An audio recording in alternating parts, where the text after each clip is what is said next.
Clinical negligence law is a very specialist area. You have to get used to working with experts, you have to get the right barristers, and you have to have a certain level of knowledge of not only the law relating to clinical negligence but medical matters themselves. We have always specialised in serious cases, and we've always been very keen to provide people with a personal service.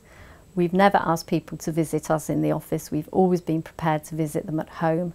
We've always made the experts and the barristers visit them at home so that we could talk to them in an environment that they're clearly at ease. Because when you've been through problems such as this, it causes enough stress as it is, and the last thing you want to do is to cause further stress by the legal process. In the case of Mohammed Bilaal, he was born at the Queen's Medical Centre, Nottingham, and the birth was totally normal, and it didn't seem that he had any disability at all. And then after 3 days, problems occurred. Bilaal was born in QMC, Queen Medical Hospital, and he was born on 2nd of November 2006.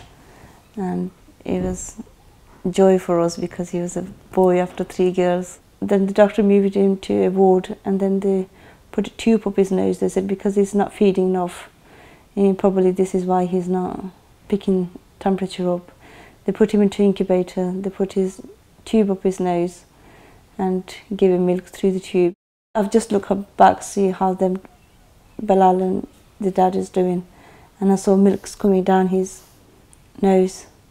My husband pressed the emergency button, and all the nurses and doctors came, and then they took him to research room, and which wasn't ideal because obviously the research machine was broken and wasn't serviced. And then they got some equipment from the different ward, and they researched him, and then they put him in ventilator machine and then took him to intensive care. There was 8-minute delay, and that 8-minute delay is factored because obviously it caused brain damage. All different people coming to talk to us to tell us that this is going to be end. But we never given up. We said we want the machines to stay on. If our son is disabled, anything, long as he's alive and he's with us, we're happy with that. Now he's got cerebral palsy, he's deaf. I see my girls walking around and everything. He gets frustrated. He sees them. He wants to do things, and that's more frustrating for me. My husband and I, we both did internet search, and we found Thompsons Solicitors, and then we find Linda, and she came home.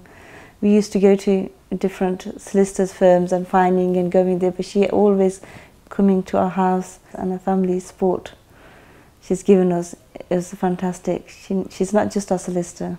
We never felt it that she's there for legal, but she's always been like a family member to us. I first met Bilaal and his family in 2012, and at that stage preliminary medical evidence had been obtained, but no further steps.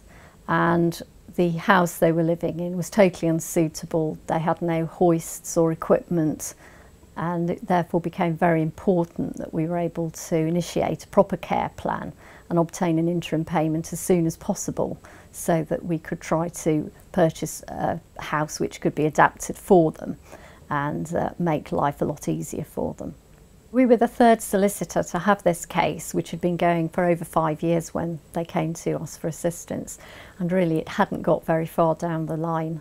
It was clearly necessary that we made some very swift progress and gave them a huge amount of support, because as a family group they were obviously under great stress, and hopefully we were able to do that by giving them a very personal service, which always involved visiting them at home, not making them travel anywhere, getting experts to visit them at home and just to put them at their ease.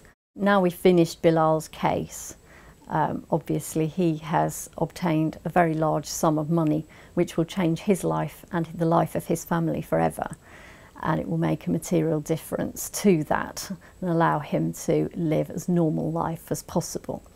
But everybody who suffers from injury as a result of clinical negligence isn't a child.